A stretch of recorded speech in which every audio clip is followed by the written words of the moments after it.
नमस्कार अनि हार्दिक स्वागत छ दर्शकबिन कार्यक्रम कोरोना भाइरस अपडेटमा म भोपाल रिटेल सदा झैं आजको कार्यक्रमको पनि सुरुवात गरौँ विश्वभरका अपडेटबाट। विश्वभरका 313 मुलुक र 2 अन्तर्राष्ट्रिय पानी जहाजमा गरी अहिलेसम्म 17,53,000 भन्दा बढी संक्रमित भएका छन् भने 1,60,000 भन्दा बढी मानिसको मृत्यु भएको छ। र यसमा पनि उत्तर अमेरिका अलिकति महादेशगत रूपमा जानकारी दिउँ, त्योभन्दा अगाडि निको हुनेको सङ्ख्या पनि बताउँ। निको हुने 17,74,000 भन्दा बढी छन् भने महादेशगत रूपमा सबैभन्दा बढी युरोपलाई कोरोना भाइरसको सङ्क्रमणले गाँजेको छ। त्यहाँ 17,53,000 भन्दा बढी सङ्क्रमित भएका छन् भने 1,60,000 भन्दा बढीको मृत्यु भएको छ। यस्तै उत्तर अमेरिकी मुलुक जहाँ 16,36,000 भन्दा बढी सङ्क्रमित भएका छन् भने 1 लाख हाराहारी मानिसको त्यहाँ मृत्यु भएको छ। त्यहाँ सबैभन्दा बढी अमेरिकामै यसको महामारी देखिएको छ। एसियाली देशहरूमा 7,71,000 भन्दा बढीमा सङ्क्रमण देखिएकोमा 24,100 भन्दा बढीको मृत्यु भएको छ। दक्षिण अमेरिकी मुलुकहरूमा सबैभन्दा बढी ब्राजिल प्रभावित भएको छ र त्यहाँ दक्षिण अमेरिकी मुलुकहरूमा 4,03,000 भन्दा बढी सङ्क्रमित भएका छन् भने 21,460 भन्दा बढीको मृत्यु भएको छ। अफ्रिकी मुलुकहरूमा 80,000 भन्दा बढी सङ्क्रमित छन् भने त्यहाँ 2,653 जनाको मृत्यु भएको छ। कोरोना भाइरसको महामारीको सबैभन्दा कम प्रभाव अस्ट्रेलिया सहित ओसिनियाका मुलुकहरू भनेको टापु मुलुकहरूमा देखिएको छ। त्यहाँ सबैभन्दा कम देखिएको छ, जहाँ 8,600 भन्दा बढी सङ्क्रमित भएका छन् भने अहिलेसम्म 119 जनाको मृत्यु भएको छ।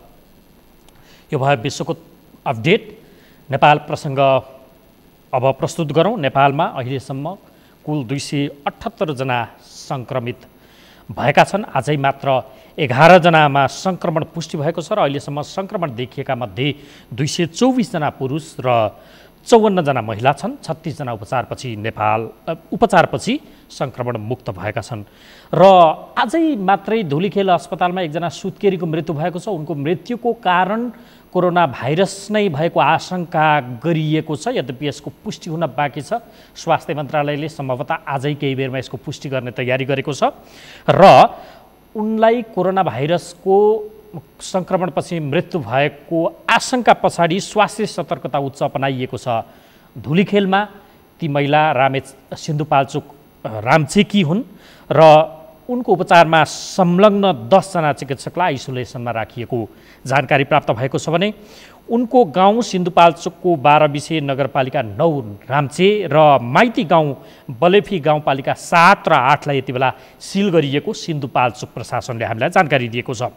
र हालसम्म 26वटा नेपालका 26वटा जिल्लामा कोरोना भाइरसको सङ्क्रमण देखिएको छ र 6वटा प्रदेशमा यसको सङ्क्रमण देखिरहँदा कर्णाली प्रदेशमा अहिलेसम्म कोही पनि सङ्क्रमित भएका छैनन्।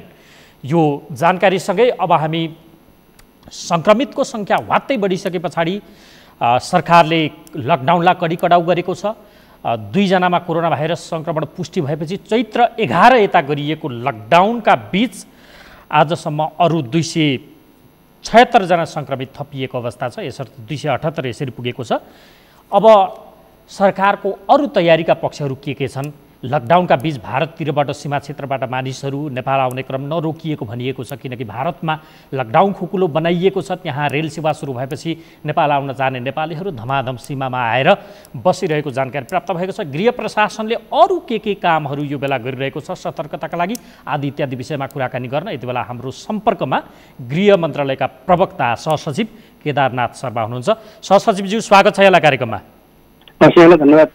पृष्ठभूमिले निकै बताए सङ्क्रमितको सङ्ख्या त अब अझ बढ्दो छ।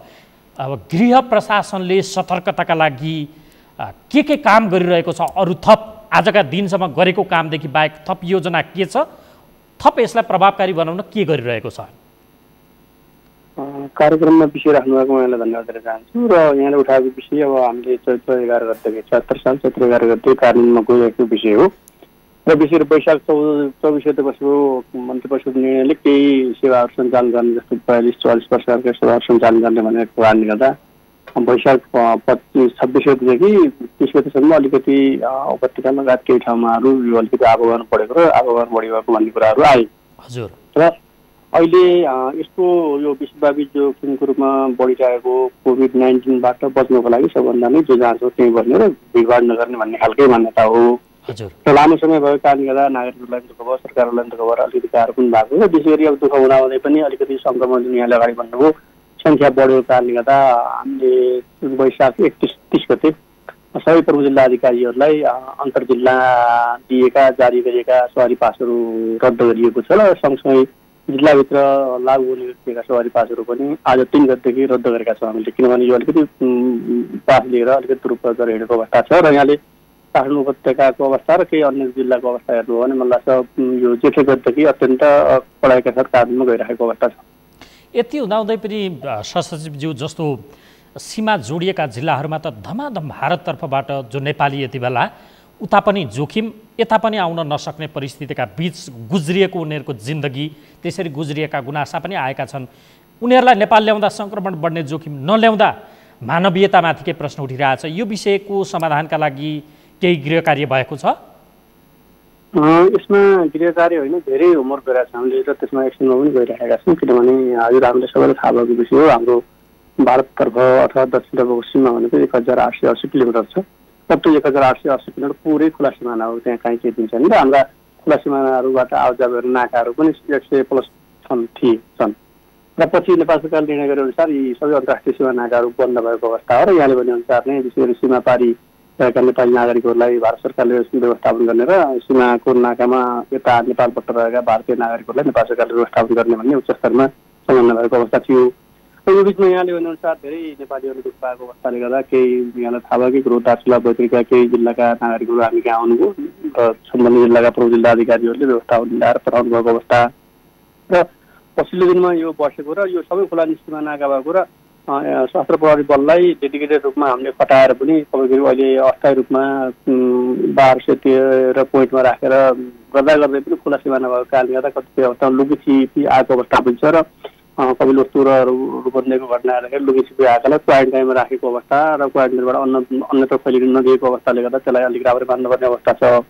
र यहाँले भनेअनुसार अब के गर्ने भन्ने सन्दर्भमा त अब नेपाल सरकारले निर्णय गरेपछि हामी कार्यान्वयनमा जाने हो र क्वारेन्टाइनको व्यवस्थापन गर्ने काम स्थानीय तह र प्रदेश सरकारलाई दिने मापदण्ड भनेको भएका हुँदाहुँदै पनि हामीले सबै प्रमुख जिल्ला अधिकारीहरूलाई स्थानीय तहसँग समन्वय गरेर अब त्यो ल्याउनु पर्ने हुनसक्छ। अब भारत मात्रै नभइकन त्यसो मुलुक पनि पर्न सक्ने अवस्था हुन्छ, त्यसमा स्थानीय तहहरूसँग समन्वय गरेर उनीहरू आफ्नो वडा समुदाय बस्तीबाट बाहिर गएका मान्छेहरू कति हुनुहुन्छ उहाँहरू आउन सक्नु भने कसरी राख्न सकिन्छ त्यसलाई क्वारेन्टाइनको रूपमा विकास गर्न हामीले निर्देशन दिएका छौँ प्रमुख जिल्ला अधिकारीहरूलाई।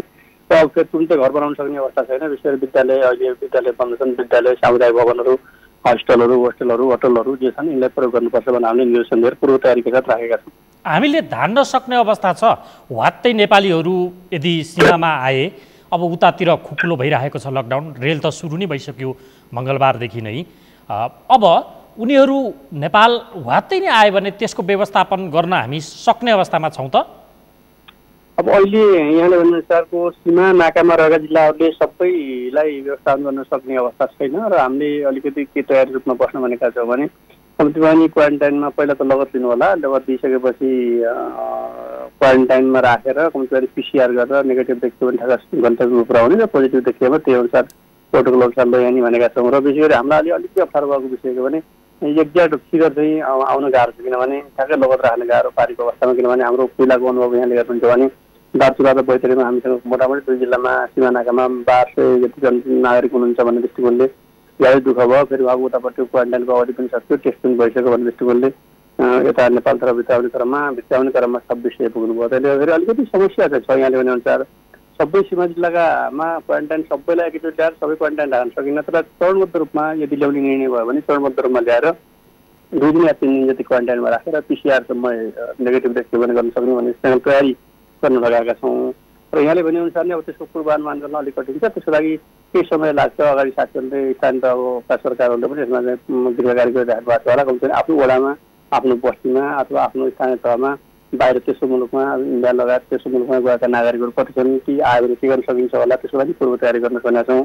र यहाँले भन्छ ठ्याक्क तयारी छैन, तर यहाँले भनेअनुसार हामीले चाहेको पनि कमसेकम उताबाट आउने नागरिकबाट सङ्क्रमण नफैलियोस् भन्ने चिन्ता लिनुपर्ने छैन। क्वारेन्टाइन बस्नुभयो टेस्ट गर्न सकियो भने अनि घर पठाउन सजिलो हुन्छ। अब कति सम्भव हुन्छ यो किटका कुराहरू स्वास्थ्यकर्मीका कुराहरू यसमा कसरी क्रियाकार गर्न सकिन्छ भनेर उपल्लो तहमा पनि छलफल भएको छ। अहिले अब के गर्नु भने पूर्व तयारीका कामहरू भइसकेका छन्, यसै गरेर अगाडि बढ्ने भन्ने निर्णय भइसकेको छ। अहिले तत्काललाई चाहिँ सहसचिवज्यू जस्तो मानिसहरू आए भने उनीहरूलाई हामीले सीमामै होल्ड गर्ने कि जस्तो अब भारतसँग सीमा जोडिएका तराईका जिल्ला अथवा दक्षिणका जिल्ला भनौँ 27 वटा छन् अहिले। अब नवलपरासी पनि पूर्व र पश्चिम भएपछि ती 27 जिल्लामा एक त बिओपीकै सङ्ख्या पनि 119 वटा त पोस्ट नै छ क्यार, 119 त बिओपीकै पोस्ट छ।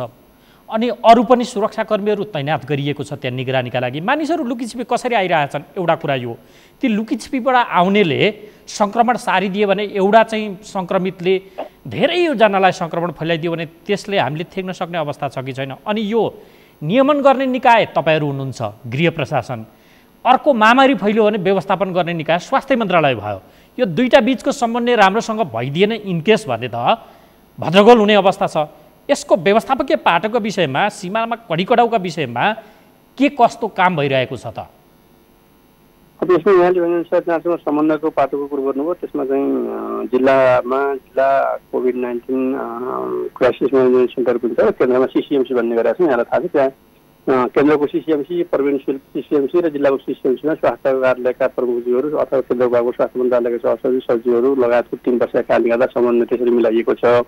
यहाँसम्म सीमा व्यवस्थापनको पाटो, सीमा सुरक्षाको पाटो चाहिँ अब सशस्त्र प्रहरी बललाई नै जिम्मा लगाइएको अवस्था हो र यहाँले भनेअनुसार कुरो ठिकै हो, केही लुकीछिपी आउने देखिएको छ, अनि भेटाहरू पत्ता लगाएको पनि छ। र एउटा ग्राउन्ड रियालिटी के हो भने अगाडि पनि मैले भने दोहोऱ्याउन चाहिँ नमिठो पनि होला, 1880 किलोमिटरमा सुरक्षाकर्मीहरू कसरी बसेर सबै खुला सिमाना छ यहाँले थाहा पाउनु भएको छ। त्यसले गर्दाखेरि सिमानामा खटिने हाम्रो सुरक्षाकर्मी साथीहरू त्यही जिल्लाको हुनुहुन्न, अन्य जिल्लाबाट जानुपर्ने हुँदाखेरि त्यहाँको लोकल भूगोल थाहा नहुन सक्ने अवस्था हुन्छ। कहाँ चाहिँ चोर बाटो छ, कसरी मान्छे आउनुहुन्छ, कसरी आवतजात गर्न सक्नुहुन्छ भन्ने कुरा थाहा नभएको कारणले गर्दा हामीले सबै प्रमुख जिल्लाधिकारीलाई के पनि भनेका छौँ भने स्थानीय तहसँगको घनिष्ठ समन्वयमा त्यहाँको वडा स्तरीय हुनसक्छ, त्यहाँ स्वयंसेवक साथीहरू हुनसक्छ, जनप्रतिनिधि हुन सक्नुहुन्छ, लोकलमा बसेका कारणले गर्दा यो बाटो आउँछन् यो बाटो आउँदैन भन्ने कुराले त्यसरी लोकल्ली तपाईँले गरिदिनु भयो भने अलिकति लुकीछिपी आउनेलाई कन्ट्रोल गर्न सकिन्छ भन्ने हो।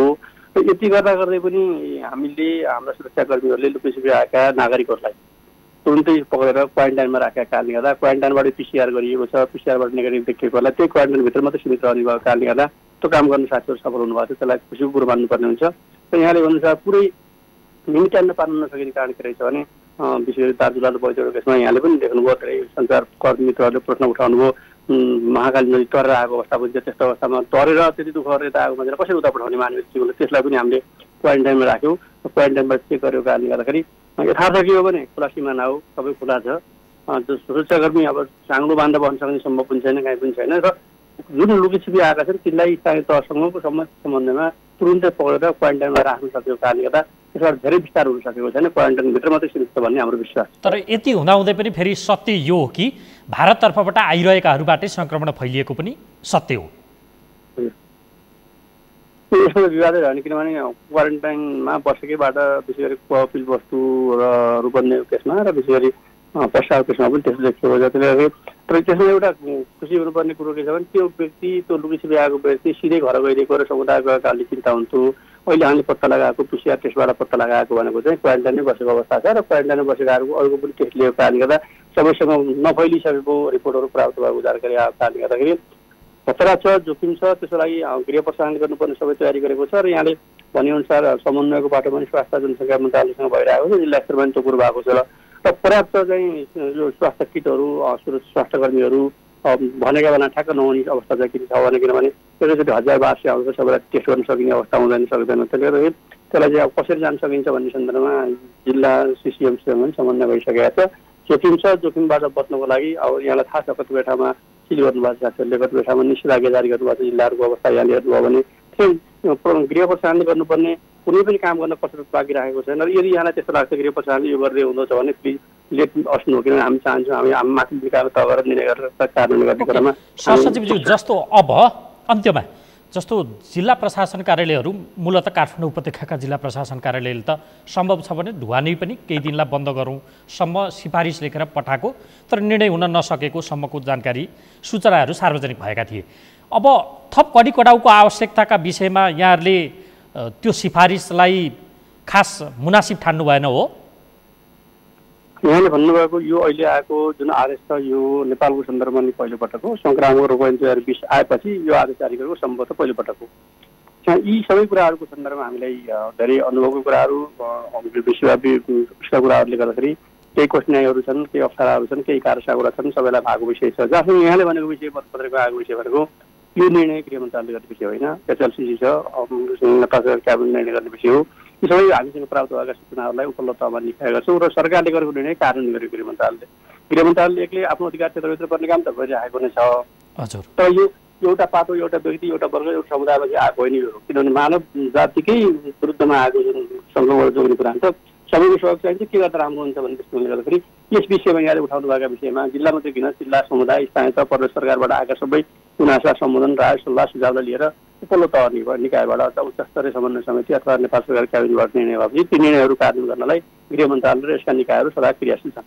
ओके, प्रवक्ताज्यू तपाईँले हामीले समय दिनुभयो, यसका लागि तपाईँलाई धेरै धेरै धन्यवाद। हस्, यहाँलाई पनि धन्यवाद दिन चाहन्छु। उहाँ थियो गृह मन्त्रालयका प्रवक्ता सहसचिव केदारनाथ शर्मा। गृह मन्त्रालयले कोरोना भाइरस सङ्क्रमण फैलन नदिनका लागि नियमन गर्नुपर्ने पाटोमा गर्नुपर्ने काम र प्रभावकारिताका विषयमा थप बनाइरहेका योजनाका विषयमा हामीलाई जानकारी दिँदै हुनुहुन्थ्यो। अब हामी धुलीखेलमा सिन्धुपाल्चोककी एक महिलाको जो सुत्केरी थिइन् उनको मृत्यु भएको छ उपचारका क्रममा धुलीखेल अस्पतालमा। सिन्धुपाल्चोक रामचेकी ती महिलाको मृत्यु भए पछाडि सिन्धुपाल्चोकको 12 विषय नगरपालिका 9 रामचे र उनको माइती गाउँ बलेफी गाउँपालिका 7 र 8 लाई पनि यति बेला सिल गरिएको जानकारी हामीलाई प्राप्त भएको छ। उनको मृत्युको कारण कोरोना भाइरसकै सङ्क्रमण पनि भनिएको छ, तथापि यसलाई स्वास्थ्य मन्त्रालयले पुष्टि गरिसकेको छैन। सम्बन्धित सरकारित जिल्ला प्रशासन कार्यालय सिन्धुपाल्चोक भएका कारण अब हामी सिन्धुपाल्चोकका सहायक प्रमुख जिल्ला अधिकारी बाबुराम खनालसँग यस विषयमा थप कुराकानी गर्दैछौँ। सहायक सिडिओ साहब, स्वागत छ यहाँलाई। धन्यवाद। अब मैले पृष्ठभूमि बताएँ, खासमा यो धुलीखेलमा मृत्यु भएकी भनिएकिन् सुत्केरी महिलाको मृत्युको कारणबारे तपाईँहरूले त पक्कै चासो जानकारी लिइसक्नुभयो होला, के खुल्यो त्यो बारे केही जानकारी छ? होइन, मृत्यु भएको हामीले जानकारी पायौँ होइन। हजुर। अब उहाँको आधिकारिक रिपोर्ट चाहिँ स्वास्थ्य मन्त्रालयले दिन हामीलाई बाँकी नै छ। हजुर। आधिकारिक रिपोर्ट नआएसम्म चाहिँ के हो कसो भएर आइभन्छ, तर हामीले ती क्षेत्र जुन उहाँको घर थियो, हजुर, उहाँको माइती थियो, त्यो वडाहरूलाई चाहिँ हामीले आज सिल गरेर निर्णय गरेका छौँ। हजुर। त्यसपछि भोलिसम्म सायद आधिकारिक रिपोर्ट आउँछ होला भन्ने अनुमान गरेका छौँ। सहायक सिडिओ साहब, जस्तो अब रिपोर्टै आएको छैन, कारणै खुलेको छैन भने अनि ती ठाउँ चाहिँ सिल गर्नुपर्ने कारण के भनेको कोरोनाकै त्रास भन्ने जुन कारणले भन्ने हल्ला फिजियो त्यसै कारण हो या अरू केही? होइन, सम्भावित हुनसक्छ नि त। भोलि दुर्घटनाबाट बस्न त हामीले सहयोग पुर्याएको अवस्था हो नि त यो भनेको त। यदि उहाँलाई चाहिँ भोलि पोजिटिभ देखियो, आधिकारिक रूपमा पोजिटिभ आयो भनेदेखि त प्रिकसन किन नअपनाएको भन्ने कुराहरू पनि आउन सक्छ। त्यस कारणले हामी सचेत त भएकै कारणले नै आज हाम्रो चाहिँ विपद व्यवस्थापन समितिले निर्णय गरेर डिसिसिएमसी भन्छ, त्यसले निर्णय गरेर ती क्षेत्रहरूलाई चाहिँ हामीले त्यहाँका व्यक्तिहरूलाई अथवा त्यो सिन्धुपाल्चोक जिल्ला 12 विषय नगरपालिकाको वडा नम्बर 9 र निजको माइती घर बलेफी गाउँपालिका 7 र 8 मा चाहिँ उहाँको माइती घर रहेछ होइन। हजुर। यहाँका मान्छेहरूले पनि उहाँलाई भेट्नु भएको थियो र यो चाहिँ भेटिसकेपछि त समस्या सृजना नहोस् भन्ने आधारमा हामीले त्यो चाहिँ कामलाई अगाडि बढाएको। ओके, त्यो त सिल गर्नुभयो। त्यहाँका मानिसहरूको अब कोरोना भाइरसको परीक्षणको प्रक्रिया पनि अघि बढ्छ यसको अर्थ? रिपोर्ट पोजिटिभ आयो भने उहाँहरूलाई हामीले घरबाट आफ्नो वडाभन्दा बाहिर जान दिएका छैनौँ। त्यो वडाहरूलाई चाहिँ हामीले सिल गरिसकेका छौँ। भोलि बिहानै हाम्रो टिम जाने पनि तयारी भइसकेको छ। रिपोर्ट आउने बित्तिकै अथवा रिपोर्ट नआए पनि टिम चाहिँ जान्छ बिहानै। त्यहाँ गएर तयारी अवस्थामा बस्नुहुन्छ हाम्रो टिम बस्छ। त अनि हरेकलाई चाहिँ कन्ट्याक्ट ट्रेसिङ गरेर उहाँहरूको चाहिँ रिपोर्ट लिने अनि त्यो स्वाब लिने अथवा आरडिटी गर्ने के गर्नुपर्ने हो। अनि केही भित्रको मान्छेहरू हुँदो रहेछ भने उहाँहरू त्यहीँ भित्र नै बस्नु भएको छ क्वारेन्टाइनमा। हजुर। अनि ती 3टा वडा बाहेकको मान्छे हुँदो रहेछ उहाँहरूको सम्पर्कमा आएको भनेदेखि उहाँहरूलाई चाहिँ नजिकको क्वारेन्टाइनमा लगेर स्वाब लिने भनेर हामीले व्यवस्था गरेका छौँ। ओके, यो भयो त्यो जानकारी। अब हामी चाहन्छौँ उहाँको मृत्युको कारण कोरोना भाइरसको सङ्क्रमण नहोस्। हाम्रो ठाउँमा पनि त्यही नै हो। यदि भएकै हो भने पनि यो सिन्धुपाल्चोककै पहिलो र नेपालकै पहिलो घटना होस् र अन्तिम घटना पनि होस्, हामी कामना त्यही गर्छौँ। हामी सबैको चाहना नै त्यही हो अहिलेसम्म त। अब मृत्यु त भइसक्यो, उनको संस्कारका लागि पनि त अहिलेसम्म त्यो डेथ बडी नै नदिएकोसम्मको सूचना आएको छ, यो चाहिँ किन रोकियो? डेथ बडी चाहिँ उहाँको ल्याब रिपोर्टको अन्तिम नतिजा नआएसम्म त्यो दिने व्यवस्था गरेको छैन स्वास्थ्य मन्त्रालयले पनि। उहाँको जतिखेर रिपोर्ट आउँछ त्यसपछि त्यो डेथ बडीलाई कसरी व्यवस्थापन गर्ने भन्ने कुरो चाहिँ मन्त्रालय गाइडलाइन बमोजिम हामीले गर्नलाई सहजीकरण गर्छ। यसको अर्थ कसरी व्यवस्थापन गर्ने भन्नुको अर्थ यदि सङ्क्रमणबाटै मृत्यु भएको रहेछ भने उहाँको संस्कार पनि नर्मल प्रक्रियाबाट हुन्न? त्यो चाहिँ हामीलाई स्वास्थ्य मन्त्रालय दिएको गाइडलाइन अनुसार सीमित व्यक्तिहरू मात्रै भेला हुने, कम्तीमा 1 मिटर पर रहेन नि उहाँलाई श्रद्धाञ्जली दिने भन्ने कुराहरू छन् त्यो गाइडलाइनमा होइन। हजुर, त्यही बमोजिम सुरक्षाकर्मीको प्रत्यक्ष निगरानीमा उहाँको चाहिँ दाह संस्कार गर्ने काम हुन्छ। अनि त्यसका लागि त फेरि स्वास्थ्य सावधानीका आवश्यक उपकरणहरूको पनि त प्रयोग गर्नु पर्ला, पिपी लगायत सबै चाहियो। जुन स्वास्थ्य मन्त्रालयले दिएको गाइडलाइन छ त्यो गाइडलाइन बमोजिम सबै कुराहरू नै प्रयोग गर्नुपर्ने हुन्छ। त्यसमा र सुरक्षाकर्मीहरूले के प्रयोग गर्नुहुने के प्रयोग गर्न नहुने उहाँहरूले नै सिकाउनुहुन्छ। त्यही बमोजिम नै सायद नेपालको यो पहिलो केस भएर पनि हुनसक्छ। स्वास्थ्य मन्त्रालयले पनि यसलाई इनिसिएसन लिन्छ होला पक्कै। अनि संस्कारका लागि चाहिँ अब उहाँका परिवारले चाहँदा यो सिन्धुपाल्चोकतिरै यदि लान चाह्यो भने त्यता लान चाहिँ दिन्छ कि दिन्न? फेरि खै त्यो नदिने भन्ने त हुन्न, तर त्यो गाइडलाइनमा के छ भने सबभन्दा नजिकको दाह संस्कार स्थल भन्ने छ त्यहाँ होइन। हजुर, सबभन्दा नजिकको दाह संस्कार स्थल भने काभ्रे जिल्लामै कतै रहेछ भने उहाँहरूको परिवारले चाहनु भने त्यही हुन सक्ला। हजुर, अब होइन उहाँको परिवारले चाहिँ अब स्वयम्भू लैजान्छु भन्दा अथवा चाहिँ पशुपति लैजान्छु भन्नु होला भन्दै त्यो बमोजिमको व्यवस्थापन गर्ने काम हामीले समन्वय गरेर व्यवस्थापन गर्छौँ त्यसलाई चाहिँ। भनेपछि त यो त एक त मृत्युका कारण त्यसै शोकमा छ परिवार, त्यसमाथि अब इनकेस कोभिडकै कारण भएको मृत्यु हो भने त अझ बढी प्रताडित हुनुपर्ने अवस्था हुने रहेछ होइन? होइन, प्रताडित भन्दा नि हामीले विदेशका खबर पनि सुनिरहेका छौँ, सबैले हेरिरहनु भएको छ होइन। हजुर, त्यो अवस्थामा डेड बडीको व्यवस्थापन कसरी गर्ने भन्ने कुरा हामीले युरोप अमेरिकाका घटनाहरू हेर्दा पनि हामी चाहिँ लगभग चाहिँ यस्तो गर्नुपर्ने रहेछ, यस्तै हो रहेछ भन्ने त्यो चित्तबुझाउन गर्ने अवस्था पनि छ नि त त्यहाँ देख्दाखेरि। हजुर, तर त्यो क्रममा हामी नेपालमा पहिलो केस यदि भइदियो भने सम्भवतः नभइदियोस् त दुर्घटना नहोस् भन्ने चाहन्छु मैले पनि। सबैले यसलाई त स्वीकार गर्नुको विकल्प त केही पनि छैन नि। त्यो हामी सबै बच्नको लागि, उहाँको परिवारलाई पनि बचाउनको लागि र देश र जनताको लागि सबैको सहयोगको लागि नै यस्तो व्यवस्थापन गर्नुपर्ने अवस्था हो नि त। जानेर अथवा न कसैले चाहेर नचाहेर पनि त्यो गर्नुपर्ने अवस्था त होइन।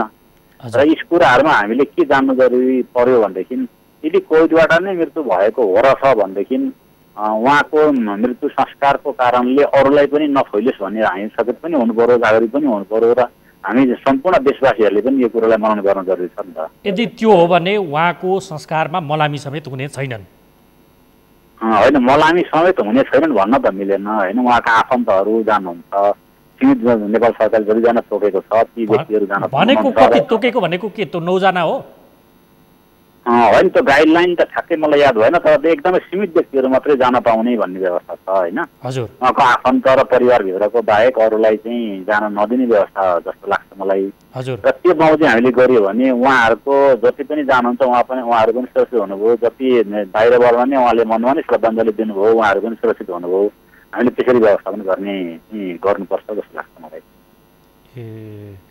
भनेपछि यदि त्यहाँ गइसकेका मान्छेहरू त्यस पछाडि थप क्वारेन्टाइनमा जानुपर्ने अवस्था चाहिँ हुन्छ कि हुन्न? त्यो चाहिँ के होला? उहाँले त्यो भौतिक दूरी पालना गर्नुभयो, सबै सुरक्षाका उपाय अपनाउनु भयो भनेदेखि जानु नपर्ने अवस्था पनि होला। हजुर, तर उहाँले चाहिँ त्यो जुन स्वास्थ्य मन्त्रालय तोकेको मापदण्डलाई पुरा गर्नु भएन, त्यसो गर्नु भयो भने अरू पनि क्वारेन्टाइन जानुपर्ने अवस्था सृजना हुन सक्छ। त्यो कुराहरू छ। हवस् खनालज्यू, तपाईँले जानकारी दिनुभयो, तपाईँलाई धेरै धेरै धन्यवाद। हस्, धन्यवाद। यहाँले पनि मलाई ट्रान्सफर दिनुभयो, सबैले जानकारी गराउने अवसर दिनुभयो, यसलाई धन्यवाद। भन्नु थियो सिन्धुपाल्चोकका सहायक प्रमुख जिल्लाधिकारी बाबुराम खनाल। सिन्धुपाल्चोकको 12 रामछेकी एक सुत्केरी महिलाको काभ्रेको धुलीखेल स्थित धुलीखेल अस्पतालमा उपचारका क्रममा मृत्यु भएको छ र उनको मृत्युको कारण कोरोना भाइरसको सङ्क्रमण आशंका गरिएको छ र यो आशंकासँगै उनको स्थायी बसोबासको क्षेत्र र माइती क्षेत्रमा सिन्धुपाल्चोक प्रशासनले सिलबन्दी गरेको जानकारी हामीलाई दिएको छ भने यता धुलिखेल अस्पतालमा उनको उपचारमा संलग्न 10 जना चिकित्सकहरूलाई क्वारेन्टाइनमा लगिएको जानकारी हामीलाई प्राप्त भएको छ। अब हामी खासमा स्वास्थ्य कर्मीहरू समेत कोभिड-19 को जोखिममा परिसकेको परिप्रेक्ष्यमा फ्रन्टलाइनमा काम गर्ने स्वास्थ्य कर्मीको संरक्षण कसरी, यसको उपचारका लागि सतर्कता कसरी अपनाउने, के व्यवस्था छ आदि इत्यादि विषयमा कुराकानी गर्न नेपाल चिकित्सक सङ्घका निवर्तमान अध्यक्ष डाक्टर मुक्तिराम श्रेष्ठसँग कुराकानी गर्दैछौँ। डाक्टर साहब, स्वागत छ यहाँलाई। धन्यवाद। पृष्ठभूमि मैले बताएँ, अब त स्वास्थ्यकर्मी समेत कोरोना भाइरसको जोखिममा परेको देखियो। त्यो स्वाभाविक पनि हो, जो सङ्क्रमितको उपचार गर्छन्।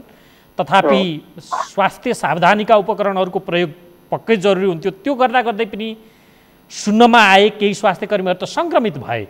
यो तथ्याङ्क नेपाल चिकित्सक सङ्घमा अथेन्टिक रूपमा के छ? कति सङ्क्रमित भएका हुन्? यसको व्यवस्थापनको प्रक्रिया के भएको छ त्यो बताइदिनुहोस् त। अहिलेसम्म जुन आधिकारिक डाटा अनुसार नारायणी अञ्चल अस्पतालमा 2 जना र कपिलवस्तु अस्पतालमा 1 जना, 3 जना स्वास्थ्य कर्मीहरू, त्यसमा पनि नर्सिङ स्टाफहरू सङ्क्रमण भएको जानकारीमा आएको छ होइन। हजुर। तर उनीहरूको अवस्था चाहिँ सामान्य छ। टेस्ट गर्दाखेरि पोजिटिभ देखिएको छ र उहाँहरू सङ्क्रमित अवस्थामा हुनुहुन्छ। अनि यता भक्तपुरमा पनि त 1 जना भनेर भक्तपुर ललितपुरतिर पनि त सूचना आएको थियो केही दिन त्यो अहिले सन्तुष्टि भएको छैन। हजुर। निदान अस्पताल समेतलाई चाहिँ बन्द गरिएको सम्मको सूचनाहरू सार्वजनिक भएका थिए। त्यो त्यहाँ देखिएको केस देखिएको हिसाब किताबले त्यहाँ र शिक्षण अस्पतालको एउटा वार्डमा सिल गरिएको छ र त्यहाँ उपचारमा भएका संलग्न भएको चिकित्सक र स्वास्थ्य कर्मीहरूको परीक्षणको रिपोर्ट नेगेटिभ आएको छ होइन। हजुर। अहिलेसम्मको तथ्याङ्क त्यही नै छ। अहिलेसम्मको आधिकारिक पुष्टि 3 जना स्वास्थ्य कर्मी, त्यो पनि नर्सिङ स्टाफमा। नर्सिङ स्टाफ जो फ्रन्ट लाइनमा भनौँ न बिरामीसँग कन्ट्याक्टमा भएर काम गर्नुहुन्छ उहाँ। डाक्टर साहब, नर्सिङ स्टाफ नै सङ्क्रमित हुँदा त तपाईँहरूको कन्सर्नको विषय रहन्छ कि रहन्न? तपाईँहरूको अब तपाईँहरू चिकित्सक हुनुहुन्छ, नर्सिङ स्टाफ जो बिरामीको केयरमा हर समय तल्लीन हुन्छन्, उनीहरू यहाँ सङ्क्रमित देखिए, उनीहरूलाई आवश्यक स्वास्थ्य उपकरणको विषय नदिएर यो भयो कि के कारण यो भयो? यसको खोजी नीति तपाईँले गर्नुहुन्छ? मेन कारण तपाईँले पहिलेबाट हेर्दै जानुभयो भने सरकारले ठुल्ठुला कुरा गरिरहेको छ होइन। सिम्पल कुराहरू जस्तो मास्क र उहाँहरूलाई प्रोटेक्टिभ सामानहरू, सिम्पल सामानहरू नभएको कारणले गर्दाखेरि उहाँहरू सङ्क्रमित हुन पुग्नु भएको। अहिले पनि धेरै ठाउँमा तपाईँ चाहे प्राइभेट हस्पिटलहरूमा सरकारीमा गएर हेर्नुभयो भने जुन फ्रन्ट लाइनमा काम गर्ने चिकित्सक तथा स्वास्थ्य कर्मीहरूलाई अहिलेसम्म पनि सरकारले त्यो N95 मास्क र जुन ग्लोभ्स, जुन प्रोटेक्टिभ सामानहरू दिएको छैन। अब भन्यो धेरै धेरै ठुल्ठुला कुराहरू भइरहेका छन्। सिम्पल कुराहरू नभएको कारणले गर्दा उहाँहरू सङ्क्रमित भएको। सिम्पल उहाँहरू मास्क त जुन सर्जिकल मास्क जसको प्रोटेक्सन गर्ने हुनै हुँदैन, त्यस्ता किसिमका मास्कहरू प्रयोग गरेर उहाँहरूले सेवा दिइरहनु भएको छ। अहिले पनि तपाईँ हस्पिटल गएर हेर्नुभयो भने हालत त्यही नै छ। धेरै जसो अस्पताल केही छोडेर धेरै जसोमा त्यही किसिमको पुरानो भनौँ न उसको सर्जिकल मास्क जसको प्रोटेक्टिभ त्यति छैन, यस्तो बेलामा त्यस्तो युज गरेर उहाँहरूले गरिरहनु भएको छ, कम्प्रोमाइज गरिरहनु भएको छ। त्यसले गर्दा पनि यो जुन सामग्रीको कमीले गर्दा पनि यो सर्ने वातावरण सिर्जना भएको। ओके, अब यसको व्यवस्थापनको लागि तपाईँहरूले चाहिँ दिने दबाव आदि इत्यादि विषय हुन्न? अब यसो छ, यसको लागि हामीले भनौँ न सरकारसँग धेरैपल्ट भन्यौँ होइन। अब कुरा गर्दाखेरि आज तातो पानीबाट आइसक्यो भन्छ, भोलि प्लेनबाट आइसक्यो भन्छ, कहिले आउने थाहा छैन। 3-4 महिना भइसक्यो। यति लापरवाही भइरहेको छ राज्यबाट। यसको जुन यस्तो महामारीको बेलामा जुन वर्णन गर्नै सकिँदैन, यसको कुरा गर्ने भने अब केही कुरा गर्यो भने आधिकारिक मान्छेहरूले यो त विश्वभरि सर्टेज भएको चिज हामीले मात्रै कहाँबाट गर्न सकिन्छ यस्तो सामानहरू भनेको बेला कहाँ ल्याउन सकिन्छ भन्ने उहाँहरूको एन्सर हुन्छ। मिडियामा पनि त्यस्तै एन्सर देखिन्थ्यो होइन। राज्य एकदमै गैर जिम्मेवारी तरिकाले प्रस्तुत भइरहेको, जिम्मेवारी भएको छैन। जुन एउटा सिरियस लिएर जुन फ्रन्ट लाइन काम गर्नेलाई सुरक्षाका सामग्रीहरू दिनुपर्ने हो त्यो उपलब्ध भइरहेको छैन। र कतिपय उपचारको क्रममा मलाई लाग्छ यस्तै अब यदि भनौँ न जस्तो सामग्रीहरू आइसक्यो भनेर नल्याउने हो भने अरू पनि सङ्क्रमित हुने सम्भावना एकदमै बढेर जान्छ। अब त सङ्ख्या पनि बढ्दो क्रममा छ। सरकारले गरेको तयारी डेडिकेटेड अस्पतालहरूमा हस्पिटलहरूमा सङ्क्रमित राख्नका लागि बेड अभाव र क्वारेन्टाइन स्थलमै उपचारसम्म भएका समाचारहरू सार्वजनिक भएका छन्। यसको व्यवस्थापनका लागि त अरू के गर्न जरुरी छ? जस्तो यो बेला त चिकित्सकहरूले र निजी अस्पताल सञ्चालकहरूले पनि त ती अस्पतालमा उपचार गराउनका लागि सहजीकरण गरिदिन सक्छन् नि। त्यो सक्छन्। हामीले पहिलेबाट भनिरहेको छ, चाहे त्यो निजी अस्पताल हुन्, चाहे भनौँ न विभिन्न उद्देश्यले खोलेको अस्पतालहरू र स्वास्थ्यमा काम गर्ने विभिन्न तहका स्वास्थ्य कर्मीहरू, राज्यले समन्वय गरेकै छैन। सर्टेन केही मान्छेहरू अगाडि दौडिरहनु भएको छ, धेरै मान्छेहरू जुन पुराना छन् हामीले भन्ने गरेका छौँ सबैलाई समन्वय गरेर लिएर जाउँ। यो बेलामा पक्ष प्रतिपक्ष अथवा यो भन्ने कुरा कसैले पनि सोच्दैन। यो राष्ट्रिय विपत्तिको कुरा हो होइन, यसमा सबैले सहयोग गर्छन्, तर एउटा समन्वयकारी भूमिका खेल्ने वातावरण भएको छैन। किन भएको छैन थाहा छैन। उहाँहरूले आफै केही मान्छेहरूले हामीले जस दिने अथवा हामीले नै जित्यौँ भन्ने गर्नलाई हो या के हो थाहा छैन। नत्र भने जुन यो महामारीको अवस्था छ यसलाई त सबै मिलेर मात्रै पार गर्न सकिन्छ। हामीले भन्ने गरेका थियौँ सबैलाई मोबिलाइजेसन गर्नुहोस् तर हामीले विज्ञप्ति पनि निकाल्यौँ होइन, सारा कुराहरू गऱ्यौँ, तर अब देख्दाखेरि ठुल्ठुला कुराहरू भइरहेछन्। तपाईँहरूले सुन्ने गर्नु भएको छ। अब तपाईँ व्यवस्था क्वारेन्टाइनको तपाईँ निरीक्षण गर्न जानुभयो भने तपाईँहरूले देख्ने गर्नुहुन्छ एउटै उसमा धेरै मान्छेहरू राख्ने गरेका छ, न मेडिकल चेकअप छ न केही छ। अब त्यस्तो अवस्थामा भनौँ न यति हजारलाई हामीले क्वारेन्टाइनमा राखेका छौँ भनेर भन्ने गरेका छ होइन। त्यो क्वारेन्टाइनको अर्थ झन् रोग सार्ने मात्रै भइरहेछ। यसलाई हामीले के भनेको भने कमसेकम सर्टेन गाइडलाइन अनुसार WHO को मापदण्ड अनुसार नसके पनि केही कुराहरूमा कम्प्रोमाइज गरेर भए पनि उनीहरूलाई सुरक्षित तरिकाले एकबाट अर्कोमा नसरोस्, क्वारेन्टाइनको अर्थ त अर्कोमा नसरोस् भन्ने उद्देश्य नै हो। उनीहरूको स्वास्थ्य परीक्षणको मिलाउनु पर्यो भनेर हामीले बारम्बार भनिरहेका छौँ। अब त्यही पनि अब कोभिड अस्पताल भनौँ न स्पेसल अस्पतालहरू सञ्चालन भनेको छ, क्या भनेको छ खालि सैद्धान्तिक कुराहरू र यसलाई त्रासको वातावरण फैलाउने मात्रै काम भएको छ। जुन सिरियसपन अथवा यसलाई विज्ञहरू राखेर भनौँ न जुन कुरा सल्लाह गर्नुपर्ने त्यो भएको छैन। तपाईँ भन्नुहोस् न उच्च स्तरीय आयोग छ, त्यो आयोगमा एकजना स्वास्थ्यका विज्ञ छैनन्। अर्को कुरा तपाईँ विपद व्यवस्थापन समिति के अरे एउटा भनौँ न सञ्जालै छ, त्यो सञ्जाल त्यसै बाहिर बसिरहेको छ, त्यो सञ्जाललाई प्रयोगै गरिरहेको छैन। उच्च स्तरीय आयोग भनेको छ जसलाई यसको बारेमा थाहा छैन, उनीहरू दौडिरहेछन्।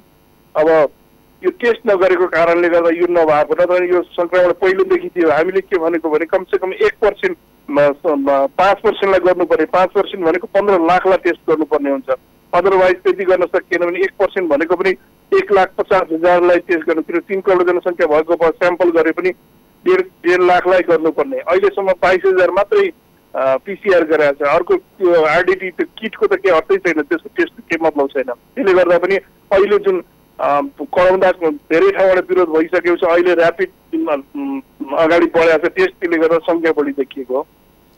अब डाक्टर साहब जस्तो सङ्क्रमित भित्रभित्र छन् त्यसको परीक्षणको दर नबढाइएका कारण भन्ने तपाईँको तर्क रहिरहँदा अब भारततिर्फबाट आउनेहरूको पनि दर बढ्दै गएको छ, तथापि त्यहाँ सरकारले नियन्त्रणको प्रयास गरिरहँदा सङ्क्रमित त बढ्ने निश्चित छ किनकि हाम्रो नेपालमा लकडाउन गरिएको यो 54 दिनभित्र अरू 276 जना थपिए। यसको अर्थ 2 जना सङ्क्रमित हुँदा लकडाउन सुरु गरिएकोमा अरू 276 थपिएर 278 पुगिसकेको अवस्था छ।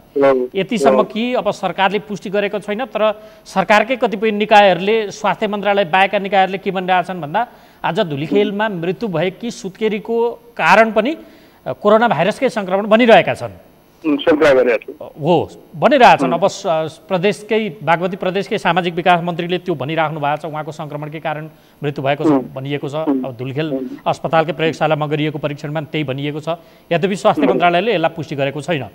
सङ्क्रमित बढ्दै जाने, दुःखद घटनाहरू हुँदै जाने अवस्थाको सिर्जना लगभग हुने अवस्थामा अब नेपाल पुगिरहेको अवस्थामा एक समय जोडतोडका साथ स्वास्थ्य संस्थाहरूलाई राष्ट्रियकरण गर्ने विषय पनि उठेका थिए जो निजी ढङ्गले सञ्चालन गरेका छन्। ती निजी स्वास्थ्य संस्थाहरू अस्पतालहरू त कतिपय तपाईहरू जस्तै चिकित्सकहरूले पनि सञ्चालन गरेका अस्पतालहरू छन्। ती अस्पताललाई अब सरकारले चाहेर राष्ट्रियकरण गर्छु भन्नु भने त्यसमा तपाईँहरूको साथ रहन्छ कि रहन्न त यो महामारीका बेला? किन यो यसो छ नि, सरकारले यो निजी भनेको यत्तिकै कसैले व्यक्तिले चलाएको होइन, कुनै डाक्टर अथवा कुनै एउटा साउजीले चलाएको होइन, कुनै एउटा उद्योगपतिले चलाएको होइन नि। सरकारको स्वीकृति लिएर नेपाल सरकारको नीति नियम अनुसार मान्छु भन्ने कागज गरेर नेपाल सरकारले नै स्वीकृति दिएर, स्वास्थ्य मन्त्रालयले स्वीकृति दिएर सञ्चालन भएका संस्थाहरू हुन् नि। यसमा त भन्दाखेरि निजी भनेर लगानी भएको, त्यसमा त राज्यले चाह्यो भने भर्खरै जे पनि गर्न सक्छ नि। सबै उसले लिएर भनौँ न मेरो माताहतमा राख्छु भनेर सबै गराउन पनि सक्छ, त्यो राज्यको आफ्नो अधीनको कुरा हो। त्यसमा त कसैले प्रोटेक्सन गर्ने अथवा यो चलाउन राज्यले यस्तो बेलामा गर्न पाउँदैन भनेर कसैले भन्नै मिल्दैन नि। राज्यबाटै स्वीकृत भएका संस्थाहरू हो, राज्यकै नियम अनुसार का नियम कानुन जुन छ त्यो अनुसार नै चल्नुपर्ने हुन्छ। त्यस कारणले त्यसमा हाम्रो कुनै अब्जेक्सन रहने कुरै आउँदैन। भनेपछि यसमा तपाईँहरूको सहयोग रहन्छ, साथ रहन्छ? एकदम रहन्छ। हामीले त यस्तो कुरामा सकारात्मक कुरा हामीले पहिल्यैबाट के भनेको भने टेस्टको दायरा बढाउनु पर्छ, किनभने टेस्ट नगरिकन कसरी थाहा हुन्छ त यदि सङ्क्रमण। अब हाम्रो मन्त्रीज्यू होइन, त्यसमा त पुरै निसङ्कोच भयो, अब त्यो बढ्दै जान्छ। यदि बढ्दै गयो भने सरकारले धान्न सक्ने अवस्था रहेन भने निजी अस्पताल पनि राष्ट्रियकरण भयो भने त्यसमा कसैको विरोध आपत्ति आउँदैन भन्नेमा तपाईँ पनि ढुकाउनुहुन्छ? आउँदैन, त्यो त राज्यले चाह्यो भने त राज्य अन्तर्गतको संस्थान हो, राज्यले चाह्यो भने त सबै कुराहरू सक्ने कुरा हुन्छ नि। त्यसमा कुनै विरोध गर्ने अब यस्तो समस्याको बेलामा यो त स्वागत योग्य कुरा हुन्छ नि। उसले गर्न खोज्यो यसरी एक्सपान्सन, धेरै देशहरूमा यस्तो भएका उदाहरणहरू पनि छन् नि। त्यस कारणले गर्दा यसमा विरोध गर्नुपर्ने आवश्यकै हुँदैन। तर हाम्रो के भने राज्यले यसमा अलिकति ध्यान दिन पर्यो। हुन त आफ्नै सरकार, आफ्नै सरकार सञ्चालन आफ्नै भित्रै भनौँ न गडबडी द्वन्द्व के भएर फसिरहेको छ, त्यो आफ्नो राजनीतिक पाटो चल्दैछ। तर त्यसको साथसाथै जुन यो कोरोना महामारी छ यसलाई पहिलो प्राथमिकता दिएर जुन हामीले पहिलेबाट भनेको टेस्ट नै भएको छैन। तपाईँको 21,000 अहिले 22,000 टेस्ट गरेर PCR-बाट 22,000 टेस्ट गरेर हाम्रोमा रोग छैन। अब मन्त्रीहरू बोल्दाखेरि नेपाल त फ्री हो, दुईटा। यस्तो अरू देशमा पनि यही हो ट्रेन्ड। पहिलो अफ महिनामा अहिले हेर्नुहोस् न, जति टेस्ट बढ्दै गएको छ त्यति सङ्ख्या बढ्दै गएको छ। आखिरमा बिरामीहरू त छन् नि त, तर त्यो नदेखिएको टेस्ट नगरेको कारणले गर्दा थाहा हुँदैन। फेरि यो के हुन्छ भने तपाईँको जुन यो लक्षण देखिएपछि मान्छे के अरे बिरामी अस्पतालमा जान्छ होइन, उपचारमा संलग्न हुन्छ। जुन लक्षण देखिएको छैन त्यो सबभन्दा खतरा हुन्छ, किनभने रोग सार्ने सम्भावना बढी त्यति बेला हुन्छ कि। लक्षण नदेखिएको त त्यसलाई जित्ने उसँग क्षमता पनि हुन्छ। खै ठिक छ डाक्टर साहब, समय दिनुभयो, जानकारी दिनुभयो, यहाँलाई धेरै धेरै धन्यवाद। हस्, धन्यवाद। उहाँ नेपाल चिकित्सक सङ्घका निवर्तमान अध्यक्ष डाक्टर मुक्तिराम श्रेष्ठ। सरकारले गरेको तयारी, फ्रन्ट लाइनमा काम गर्ने स्वास्थ्य कर्मीहरू नि सङ्क्रमित हुन थाले पछाडि त्रास छाएको छ, यसको व्यवस्थापकीय पाटोको विषयमा के गर्नु पर्ला भन्ने सन्दर्भमा हामीलाई जानकारी दिँदै हुन्थ्यो। अब हामी स्वास्थ्य राज्य मन्त्री नवराज रावतसँग सरकारले गरिरहेको तयारी र कतिपय अभाव र गुनासाका कुराहरू पनि छन् त्यसलाई समेटेर कुराकानी गर्दैछौँ। यसका लागि हामीसँग स्वास्थ्य राज्य मन्त्री नवराज रावत हाम्रो प्रत्यक्ष टेलिफोन सम्पर्कमा हुनुहुन्छ। माननज्यू, स्वागत छ यहाँलाई। हजुर, धन्यवाद। गुनासो त व्यापक आयो नि माननज्यू, लकडाउन गर्दा पनि सङ्क्रमित थपिएका तपाईँ छन्, तपाईँहरूले सिमानामा मानिसहरू नियन्त्रण गर्न सकिराख्नु भएको छैन, यो किन यस्तो भइरहेको छ? यो अब कोरोनाको सन्दर्भमा जे कुरा भइरहेछ नेपालको सन्दर्भमा, यो विश्वव्यापी रूपमा फैलिएको महामारीको रूपमा यो फैलिएको मैले भनिरहनु परेन। हजुर, नेपालमा जब पहिला 1 जनामा देखा पर्यो, अहिले 278 जनामा देखा परिसक्यो होइन। हजुर, र सरकारका धेरै प्रयत्नहरू, सरकारका लकडाउनदेखि लिएर स्वास्थ्य मन्त्रालयले अपनाउनु पर्ने विधिहरू हामीले अपनाइरहेका छौँ। यति अपनाउँदै पनि यो अब अलि जे हामीले सोचे भन्दा परिणाममै यो बढी देखा परेको अहिलेको अवस्था हो। होइन, यो त हो मन्त्रीज्यू, तपाईँहरूले सतर्कता र तयारी गर्दा गर्दै बिचमा अलिकति हेलचेक्राइ गरेर खुकुलो बनाइदिँदा भारत र सीमावर्ती क्षेत्रबाट मानिसहरू आए, खुकुलो भएका कारण तिनीहरूले ट्राभल गरे, त्यसकारण सङ्क्रमण फैल्यो। यो त हेलचेक्राइ थियो नि। एउटा कारण त अब त्यो पनि हो, हामीले लकडाउनलाई त्यति खुकुलो बनाउनेतिर त हामीले त्यो गरेनौँ। तर अब समस्या के भयो भन्दा भारतमा प्रवासमा भएका नेपाली नागरिकहरू अब दिल्ली लगायतका भारतमा काम गर्न गएका मजदुर ठुलो सहरबाट भारतमा बस्न नसक्ने अवस्थाको सिर्जना भएपछि त्यहाँबाट कतिपय पैदल हिँडेर 500 किलोमिटर पैदल हिँडेर त्यो एउटा समस्या देखा पर्यो। हाम्रो दायित्व हाम्रो जिम्मेवारी पनि हो हामीले सीमा नाकामा आइरहेका नेपाली दाजुभाइहरूलाई क्वारेन्टाइनमा राख्ने व्यवस्था पनि गर्यौं। हाम्रो सम्मान्य प्रधानमन्त्रीले भारत सरकारका प्रधानमन्त्री मोदीसँग पटक पटक वार्ता संवाद पनि गर्नुभयो, त्यहाँ बस्ने व्यवस्थापन पनि गर्यौं। तर त्यति हुँदा हुँदै पनि जो भारतबाट आएका आम रूपमा हाम्रा नागरिकहरू छन् तिनैमा पहिले कोरोना देखियो। यो हाम्रो समस्या हो।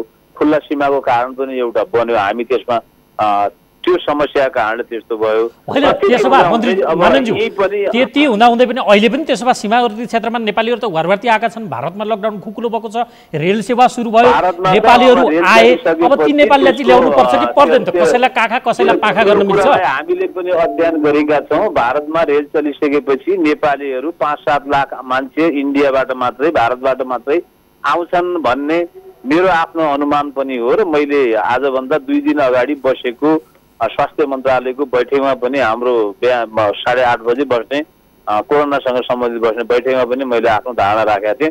त्यसकारणले आउनेको चाप त अझै बढ्छ। त्यसकारणले हाम्रो तयारी के गर्नुपर्छ भन्दाखेरि अब हामीले त्यो गरि पनि रहेका छौँ। उच्च स्तरीय समन्वय समिति नेपाल सरकारले अस्ति मन्त्री परिषदको बैठकले पनि अब केही निर्णय गर्छौँ भनेर मन्त्रीज्यू त्यहाँ जाँदा त्यो कुरा गर्नुभएको थियो। अब हामी के गर्दैछौँ भन्दा भारतबाट जति आउनु भएको छ भारतीय सीमा नाकाहरूमा क्वारेन्टाइनको व्यवस्था गर्ने, उहाँहरूलाई त्यहाँ राख्ने, उहाँहरूको व्यवस्थापन सरकारले गर्ने, स्थानीय तहसँग समन्वय गर्ने, प्रदेश सरकारसँग समन्वय गर्ने, उहाँहरूको व्यवस्थापन त्यहाँ गरेर पहिलो चरणको परीक्षण गरेर उहाँहरूलाई सम्बन्धित जिल्लामा पठाउने हामीले योजना बनाउनुपर्छ। यो योजना बनाइ पनि रहेका छौँ। त्यसकारणले सरकार यो अभियानमा लागेको छ। अब थेग्न सकिन्छ खाडी मुलुकबाट पनि नेपाली आउन चाहन्छन् जो नेपाल अभर परेपछि ती नेपाललाई कसरी व्यवस्थापन गर्ने? 7 लाखको परीक्षण कसरी हुन्छ? राख्ने कसरी? तपाईले भने जस्तै थेग्न सकिन्छ कि सकिन्न कि भन्ने भने हामीले आफ्नो नागरिकको सुरक्षाका निम्ति थेग्नुपर्छ। त्यो सरकारको दायित्व हो। हामी त्यो अभियानमा जुटेका छौँ। यसलाई आम रूपमा नागरिकहरूले विदेशमा बस्नुहुने नागरिकहरूले र नेपाली दाजुभाइले यो कुरा के बुझ्नुपर्छ भन्दाखेरि हाम्रो जसरी हामीले लकडाउन हाम्रो कुनै रहरको कुरा थिएन, हामीले लकडाउनको व्यवस्था गर्यौँ। त्यसै गरी विदेशबाट आउन चाहने आइरहेका आम रूपमा हाम्रा दाजुभाइहरूलाई हामीले थेग्नुपर्छ।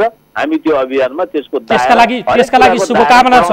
त्यसका लागि शुभकामना छ माननज्यू। त्यसका लागि शुभकामना छ माननज्यू। तर यति हुँदा हुँदै पनि चासो र चिन्ताको विषय यो हो कि त्यसकारण नै असुरक्षित हुने अवस्था नेपालीहरूमा नहोस्, सतर्कताका उपायहरू यहाँले भरमगदुत भगीरथ रूपमा प्रयत्न गर्नुहोस् भन्ने मात्रै हो। अब ती मानिसहरूलाई ल्याइसके पछाडि सङ्क्रमण मुक्त बनाउनका लागि परीक्षण, यदि सङ्क्रमण देखिरह्यो भने अस्पतालको थेग्ने अवस्था, अहिले 278 देखिँदै आइसोलेसनमा राख्ने बेडको अभाव भनेर समाचार आइरहेका छन्। वीरगञ्जमा त्यही देखियो। यो व्यवस्थापकीय पाटो के हुन्छ माननज्यू? हो, तपाईँले उठाइरहेको यो महत्त्वपूर्ण पाटो सबैको चासोको विषय पनि हो। चासो राख्नु पनि स्वाभाविक छ। र अब सरकारको तयारी हामी के गर्दैछौँ भन्दा भइरहेका सरकारी अस्पतालहरूलाई वर्गीकरण गरेर हामीले त्यो पनि अहिले पनि 129वटालाई छुट्याएकै छौँ। र त्यसमा थप्नु पर्यो आवश्यक। अब अरू बिरामीको चापलाई मध्यनजर गर्दै अरू बिमारीहरूको अवस्थालाई ख्याल गर्दै कोरोनासँग सम्बन्धित अस्पतालहरू छुट्टै हामीले त्यो उपचारको व्यवस्था गर्ने कुरा गर्छौँ। र अर्कोतर्फ अरू बिरामीहरूलाई छुट्टै गरेर कोरोनालाई छुट्टै गर्ने व्यवस्थापन गर्छौँ। र स्वास्थ्य मन्त्रालयको तयारी व्यापक रूपमा तपाईँले भने जस्तै आवश्यक सामग्री सहितको तयारी पनि गरिरहेको छ। त्यो मात्रै सुरुमा हुँदा तपाईँको एकजनाको पनि परीक्षण गर्ने हामीसँग व्यवस्था थिएन।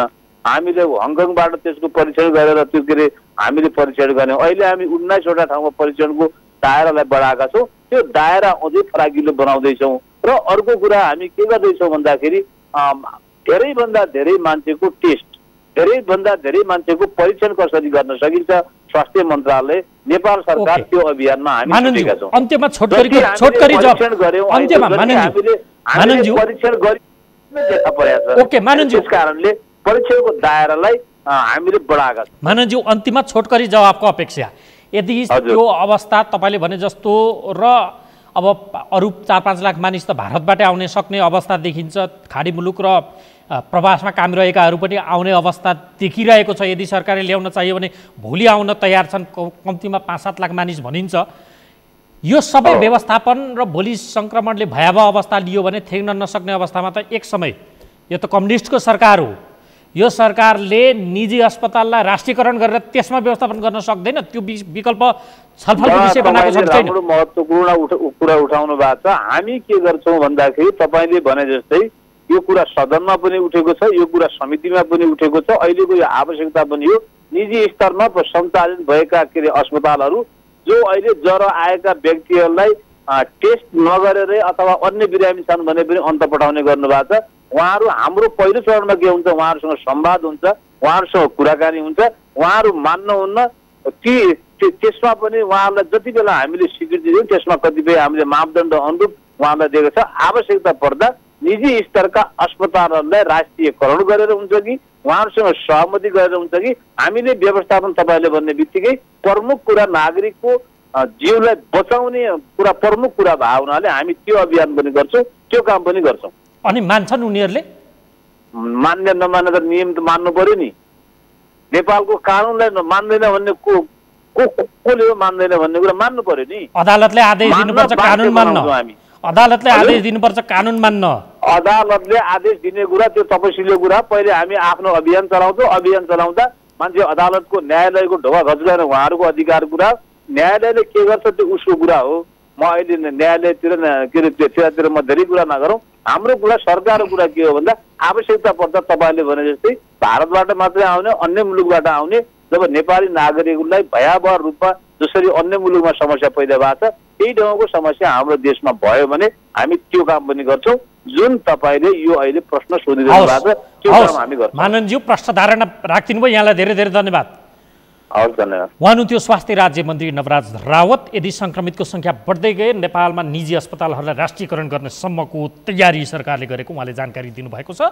अब हामी फ्रन्टलाइनमै काम गर्ने सुरक्षाकर्मीहरूमा पनि कोरोना भाइरसको सङ्क्रमण भएका समाचारहरू सार्वजनिक भएका छन्। अहिलेसम्म 7 जना सुरक्षाकर्मीमा कोरोना भाइरसको सङ्क्रमण भएको जानकारी प्राप्त भएको छ। त्यसमा 4 देखि 5 जनासम्म नेपाल प्रहरीका, 2 जना नेपाल आर्मी र 1 जना सशस्त्र प्रहरीका जवान, 1 जना सशस्त्र प्रहरीमा कोरोना भाइरसको सङ्क्रमण भएको जानकारी प्राप्त भएको छ। उनीहरूको सुरक्षा जो अरूको सुरक्षामा खटिन्छन् उनीहरू आफैको सुरक्षाको पाटो कसरी व्यवस्थापन भइरहेको छ, किन यो भइरहेको छ आदि इत्यादि विषयमा कुराकानी गर्न यति बेला हामीसँग नेपाल प्रहरीका केन्द्रीय प्रवक्ता डिआइजी निरज बहादुर शाही हुनुहुन्छ।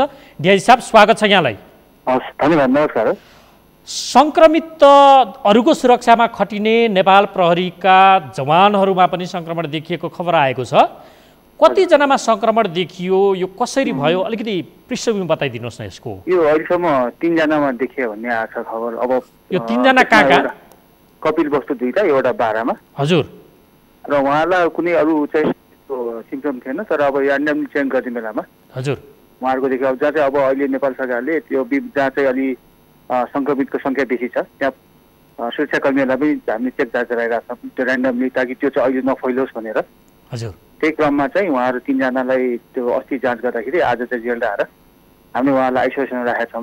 हजुर। अब हजुरको यो रेडियोमा टिभी मार्फत के भन्न चाहन्छु, नेपाल प्रहरीले विशेष गरी यो सङ्क्रमण फैलिन नदिन आफ्नो आन्तरिक रूपमा एउटा कार्यदेशहरू पनि जारी गरेको छ, जसमा चाहिँ विशेष गरिकन हाम्रो जुन ठुल्ठुलो ब्यारेकमा बस्ने र हाम्रो जुन टोकियोमा बस्ने प्रहरी कर्मचारीहरूले यो WHO र नेपाल सरकारले जुन मापदण्ड प्रोटोकलहरू जुन इस्यु गरेको छ त्यो अनुसारको कसरी चाहिँ ब्यारेकमा व्यवस्थापन गर्ने र त्यसबाट सुरक्षा कसरी हुने भनेर एक आपसमा राख्नुपर्ने कुराहरू अनि हाम्रो कार्यमा छिर्दाखेरि चाहिँ हात धुने पर्ने कुराहरू लगायत चाहिँ त्यहाँ पहिले नै एउटा कार्यदेश पठाइसकेको छ। त्यो सम्बन्धमा चाहिँ सम्बन्धित कमान्डरलाई निर्देशनहरू पनि पठाएर नियमित रूपमा त्यसको परिचालन गरिरहेको छ। अब यो सङ्क्रमण हामीलाई सबै थाहा छ, नेपाल प्रहरी अब आफ्नो ब्यारेकबाट पनि बाहिर गएर विभिन्न त्यो उसमा यो कोरोना भाइरसको नियन्त्रणमा बाहिर फ्रन्टलाइनमा खटेको छ र त्यति गर्दा पनि उहाँहरूलाई चाहिँ सङ्क्रमण हुनसक्छ भनेर आवश्यकता अनुसार कहाँ खटिएको छ त्यो अनुसारको पर्सनल प्रोटेक्सन इक्विपमेन्टहरू, मास्कहरू, पन्जाहरू र अब एकदम फर्स्ट लाइनमा बसेर यदि छुनै पर्ने अवस्था छ, एम्बुलेन्समा लानुपर्ने अवस्था छ त्यस्तोमा बस्यो भने पिपिई समग्र व्यवस्था प्रदेश प्रहरी कार्यालयहरू मार्फत हेडक्वार्टर पठाएर गरिरहेको छ। भनेको फिल्डमा खटिने सबै प्रहरी जवानहरूको हातमा पन्जा छ, मास्क छ, पिपी छ। होइन, अब त्यो कस्तो हुन्छ भने तपाईँको सबैले त्यो पिपी लाउनु पर्ने जरुरत नहुन सक्छ। त्यहाँको लोकल कमान्डर सम्भव भएसम्म त लाउँदा राम्रो, तथापि हामीले भरअभर पनि टार्नु छ नि त। होइन, त्यसो गरी अब यो जुन स्वास्थ्य हजुरको यो क्राइसिस, स्वास्थ्य क्राइसिस हो, त्यहाँ हामीले सबभन्दा पहिला स्वास्थ्य हाम्रो विज्ञहरूले दिएको एडभाइसलाई हामीले चाहिँ अनुसरण गर्छौँ। त्यसको अनुसार सबभन्दा फ्रन्ट लाइनमा जुन चाहिँ अब सङ्क्रमितसँगै बस्नुपर्ने, छुनुपर्ने अवस्थालाई पिपी अनिवार्य गरिएको छ, जस्तो हस्पिटलमा खटेको छ अथवा एम्बुलेन्स छ भने। होइन भने मास्क चाहिँ सबैलाई बाँडिसकेको छ र त्यो अनुसारको त्यहाँको प्रदेश प्रमुख, हाम्रो प्रहरी प्रदेश प्रमुखहरूले आफ्नो मातहतका कमान्डरहरूलाई पनि त्यसको प्रयोग गर्नको लागि पनि अनिवार्य गराएको छ। त्यो अनुसार चाहिँ व्यवस्था गराएको छ। यति गर्दा गर्दा पनि यदि कोही अब यसै गरिकन सङ्क्रमण हुन्छ वा हाम्रो अहिले अर्को व्यवस्था पनि के गरेको छ भने यदि कोही बाहिरबाट सरबाट आउनुहुन्छ नि प्रहरी कार्यालयमै एउटा चाहिँ क्वारेन्टाइनको व्यवस्था गरेको छ। जसले अब बिदाबाट आयो कोही सरबाट आयो भने हामी 14 दिन चाहिँ पहिला क्वारेन्टाइन राख्छौँ। त्यसपछि मात्रै उहाँलाई ड्युटीमा पठाउँछौँ। एकैछिन यहाँलाई होल्डमा राखेँ मैले डिआइजी साहब। हामीलाई भर्खरै प्राप्त जानकारी अनुसार धुलिखेल अस्पतालमा मृत्यु भएकी सुत्केरीमा कोरोना भाइरसको सङ्क्रमण पुष्टि भएको स्वास्थ्य मन्त्रालयले जनाएको छ र स्वास्थ्य मन्त्रालयका सहप्रवक्ता समीर अधिकारीका अनुसार ती सङ्क्रमित महिलाको कोरोना भाइरसकै कारण मृत्यु भएको पुष्टि भएको र उनको अहिले पशुपति आर्यघाटको विद्युतीय शवदाह स्थलमा अन्तिम संस्कारको तयारी भइरहेको जानकारी प्राप्त भएको छ। डिआई साहब, मैले यहाँलाई जानकारी गराउँदै थिएँ। अब भर्खरै एउटा समाचार यसरी आयो, यो दिउँसोदेखि चलेको हल्ला थियो, तथापि जे नहोस् भनेको त्यो त्यही नै भइसक्यो। धुलिखेल अस्पतालमा मृत्यु भएकी महिलाको कोरोना सङ्क्रमणकै कारण मृत्यु भएको पुष्टि भयो। अब अपनाउनु पर्ने सुरक्षा सतर्कताको विषय यहाँ दाह संस्कारका लागि समेत दूरी कायम गर्नुपर्ने, त्यसमा पनि मलामीहरूले पर्सनल प्रोटेक्टिभ इक्विपमेन्ट लगाउनु पर्ने लगायतका विषय छन्। यसमा समन्वयकारी भूमिका त्यहाँ पनि सुरक्षाकर्मीले गर्नुपर्ने अवस्था छ। जोखिम त सुरक्षाकर्मीमा थपिएको देखियो। यो व्यवस्थापकीय पाटो के हुन्छ? होइन, यसमा अब भर्खर मैले पनि थाहा पाएँ तपाईँबाट, यसको चाहिँ स्वास्थ्य मन्त्रालयकै गाइडलाइनमा जान्छ। हामी अब उहाँहरूको चाहिँ जुन गाइडलाइन आउँछ त्यो गाइडलाइनलाई फलो गर्छ र त्यो सायद फिल्डमा कोअर्डिनेट पनि भयो होला। यसमा अब प्रहरीको भूमिका भन्दा पनि त्यो चाहिँ दाह संस्कार गर्दाखेरि अपनाउनु पर्ने सुरक्षामा जो खटिनुहुन्छ उहाँहरूलाई चाहिँ सायद स्वास्थ्यको मापदण्ड अनुसारै त्यहाँ गाइडलाइन गर्नुहुन्छ। हवस्, डिआइजी साहब समय दिनुभयो, तपाईँलाई धेरै धेरै धन्यवाद। भन्थ्यो नेपाल प्रहरीका डिआइजी निरज बहादुर शाही। प्रहरी जो फ्रन्टलाइनमा खटिन्छन् उनीहरू नै कोरोना भाइरसबाट सङ्क्रमित भइरहँदा यसको व्यवस्थापकीय पाटो कस्तो हुन्छ भन्ने बारेमा जानकारी दिँदै हुन्थ्यो। हामीलाई प्राप्त जानकारी अनुसार स्वास्थ्य मन्त्रालयले भर्खरै पुष्टि गरेको छ धुलिखेल अस्पतालमा मृत्यु भएकी सिन्धुपाल्चोककी 12 वर्षकी महिलामा कोरोना भाइरसको सङ्क्रमण पुष्टि भएको छ। अब कोरोना भाइरसबाट मृत्यु भएकाहरूको दाह संस्कारको प्रक्रिया के हुन्छ, त्यहाँ पनि सावधानी अपनाउनु पर्ने जरुरी छ आदि इत्यादि विषय, यसको प्रोटोकल के हुन्छ, यस विषयमा थप कुराकानी गर्न यति बेला हाम्रो सम्पर्कमा स्वास्थ्य मन्त्रालयका प्रवक्ता डाक्टर विकास देवकोटा हुन्छ। डाक्टर साहब, स्वागत छ यहाँलाई। धन्यवाद। बडो दुःखद खबर सुनियो र यसलाई स्वास्थ्य मन्त्रालयले पुष्टि भनेको छ। यसबारेमा तपाईँ केही टिप्पणी गर्न चाहनुहुन्छ? थप मैले अघि पनि भनेको थिएँ लाइभमा कि यो टिचिङ हस्पिटलमा डेलिभरी हुनुभएकी जो 25 गते डिस्चार्ज भएर घर जानुभएको थियो सिन्धुपाल्चोकमा, उहाँलाई ज्वरो र श्वास प्रश्वासको समस्या देखिएपछि स्थानीय अस्पताल हुँदै आफ्नो स्थिति जटिल भनेपछि धुलिखेल अस्पताल आएर केही समयमा भन्ने कुरा भएको छ। त्यहाँको विवरण अनुसार मृत्यु भएको थियो। अब त्यसमा चाहिँ त्यहाँ गरिएको परीक्षणमा पोजिटिभको शङ्का भएपछि यता राष्ट्रिय जनस्वास्थ्य प्रयोगशालामा पुष्टि भए पश्चात अहिले हामीले सायद यो पनि प्रेस रिलिज पनि गरिसकेका छौँ। ओके डाक्टर साहब, अब यो जे नहोस् भनेको थियो त्यो त नेपालमा पहिलो घटना। आज जनवरी 23 मा पहिलो सङ्क्रमित देखिए पछाडिको आज हामी मेको 16 तारिकमा नेपालमा पहिलो कोरोना भाइरसबाट मृत्यु भएको अवस्था छ। यो सब व्यवस्थापनको पाटो कस्तो हुन्छ? अब के गर्ने त्यो जसलाई यति बेला पशुपति आर्यघाटको विद्युतीय शवदाह स्थलमा अन्त्येष्टिको तयारी भन्ने सूचनाहरू पनि आएका छन्। यसका लागि अब अपनाउनु पर्ने सुरक्षा सावधानीका विषय के हुन्छन्? अब यो सबको व्यवस्थापनको लागि हामीले कार्यविधि पनि यस अघि नै बनाएर वेबसाइटमा राखिसकेका छौँ। आज पनि स्वास्थ्य तथा जनसङ्ख्या मन्त्रालयबाट एउटा टोली त्यसभन्दा अगाडि गएर त्यो कुराहरूको बारेमा कुरा पनि गरेको छ र अब त्यो कार्यविधिमा लेखे अनुसारको हुन्छ। त्यसमा अब सामान्यतया भन्नुपर्दाखेरि यो सबलाई सकेसम्म कम चलाउने र सकेसम्म छिटो चाहिँ दाह संस्कार गर्ने र अन्य कुराहरू चाहिँ सबलाई नछोएर गर्न सकिने कुराहरू गर्न सकिने कुराहरू चाहिँ त्यहाँ उल्लेख गरिएको छ। डाक्टर साहब, जस्तो हामीले देखेको जहाँ कोरोना भाइरसको महामारीले ग्रस्त छ युरोप, त्यहाँ मलामी समेत नभएको आफन्तहरूले समेत भेट्न नपाएको अवस्था देखिएको थियो। नेपालमा के हुन्छ? जस्तो मलामीहरू पनि जान नपाउने, आफन्तहरू पनि नजान पाउने, यस्तो पनि हुन्छ त्यहाँ? के यसको क्राइटेरिया? यस्तो अब त्यो कुरा चाहिँ जाने नपाउने र गर्ने छैन। हामीले बनाएको कार्यविधिमा अब आफ्नो यो धर्म संस्कार अनुसार गर्न सकिने कुराहरू नै हुन्छन्, तर दुई चारवटा कुरालाई विशेष ध्यान दिनुपर्ने हुन्छ। अब ट्रान्सपोर्टको लागि आफूले व्यक्तिगत सुरक्षा सामग्रीहरू प्रयोग गर्ने सबै किसिमका त्यहाँ हामीले उल्लेख गरेका छौँ। त्यसै गरी त्यहाँ चाहिँ पाको उमेरका ज्येष्ठ नागरिकहरू र अन्य रोगीहरू, दीर्घ रोगीहरू र अन्य कोमोर्बिडिटीहरू भएका, आफूसँग केही रोग भएका व्यक्तिहरू जो थप जोखिममा हुनुहुन्छ, सर्न सक्ने सम्भावना हुनुहुन्छ, त्यस्ताहरू नजाने र अन्य व्यक्तिहरू जो जानुभएको छ थोरै सङ्ख्यामा बाहिर यो डिस्टेन्स मेन्टेन गरेर बस्ने लगायतका कुराहरू त्यहाँ लेखिएको छ। जसले गर्दाखेरि हाम्रो चाहिँ र एकदमै धेरै सबबाट सरेको भनेर त्यस्तो धेरै प्रमाणहरू पनि नभएको अवस्थामा हामीले त्यहाँ सर्न सक्ने सम्भावना पनि रहेको अवस्थामा यो दुवैलाई मध्यनजर गरेर त्यो सब व्यवस्थापन निर्देशिका चाहिँ बनेको छ। त्यो भनेको कति सङ्ख्या भन्ने त्यस्तो केही तोकेको छ?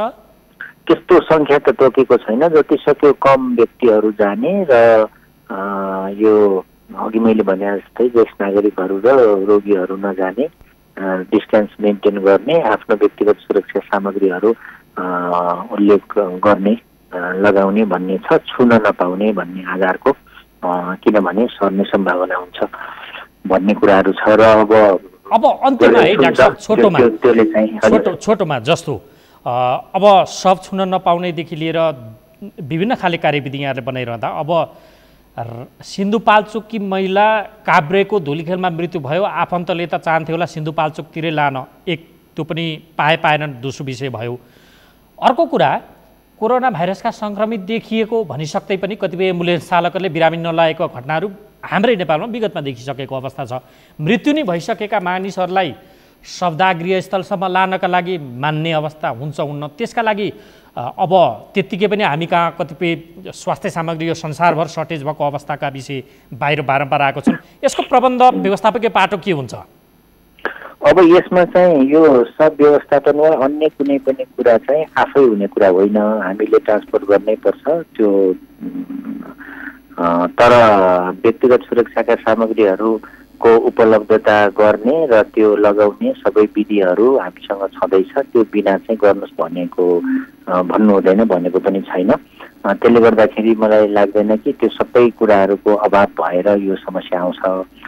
तर अब सबैले डराएर, यहाँले अघि इक्जाम्पल गर्नुभएको चाहिँ सङ्क्रमित व्यक्तिहरूलाई एम्बुलेन्सले लान नमानेको हाम्रै स्वास्थ्य कर्मीले गाडीमा हालेर लगेको पनि हामीले सुनेका थियौँ होइन। त्यसले गर्दाखेरि यसलाई म कसरी भन्छु भन्दाखेरि हामी सबै मिलेर यो आफूलाई प्रोटेक्सन गर्ने र चाहिँ कामहरू पनि गर्ने कुरा हो। त्यो चाहिँ अब हामी स्वास्थ्य कर्मी त झन् हरेक दिन भनौँ न सङ्क्रमितहरूलाई उपचार गर्नमा खटिएका हुन्छौँ। त्यो हिसाबले चाहिँ व्यक्तिगत सुरक्षा सामग्री प्रयोग गरेर काम चाहिँ गर्नुपर्छ। हस् डाक्टर साहब, जानकारी दिनुभयो, यहाँलाई धेरै धेरै धन्यवाद। हस्। त्यो स्वास्थ्य मन्त्रालयका प्रवक्ता डाक्टर विकास देवकोटा सिन्धुपाल्चोक 12 विषय की महिला जो रामचे बजार की रामचे की थिइन्, उनको जो सुत्केरी पनि थिइन्, उनको कोरोना भाइरसकै सङ्क्रमणबाट धुलीखेल अस्पतालमा मृत्यु भएको पुष्टि भएको छ। यो सँगै नेपालमा कोरोना भाइरसको सङ्क्रमण देखिएको पछाडिको मृत्युको पहिलो घटना भएको छ। हामी चाहन्छौँ यो नै अन्तिम घटना होस् र यो सँगै अब थप त्रासको अवस्था र सतर्कताको अवस्था पनि सँगसँगै देखिएको छ। घरभित्रै रहौँ, सरकारले जारी गरेका आदेशहरूको पालना गरौँ। आजको कार्यक्रमको निर्धारित समय सकिएको छ। हामीलाई बिदा दिनुहोस्। नमस्कार।